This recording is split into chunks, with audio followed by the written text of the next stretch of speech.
kız benim oğlumun başını yakacak. Salkım Hanım, böyle konuşmayı rica ediyorum. Yani Çimen'i hem severim hem de kardeşim sayılır.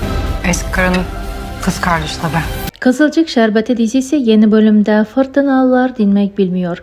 Fatih ve Başak'ın evliliği devam ediyor ama düğünü Başak'ın annesinin ölümüyle iptal oldu. Başak artık güçlü değildir. Fatih ona destek oluyor, her tartışmada da onu savunuyor.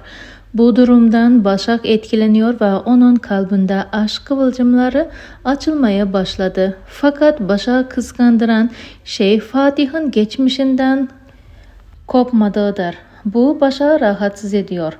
Ölmüş karısının anıları Başak için tehdit gibi geliyor.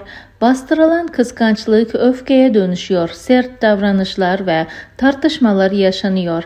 Herkes Başak'ın ruh halinden etkileniyor.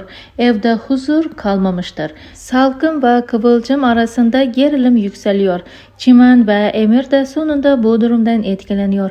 Emir Çimen'i yanlış anladı ve şu anlık ayrılmış olsalar da sonradan barışacaklar ve ardından gizli nikah kıyacaklar. Anlayacağınız Salkım'ın sevinci uzun sürmeyecek.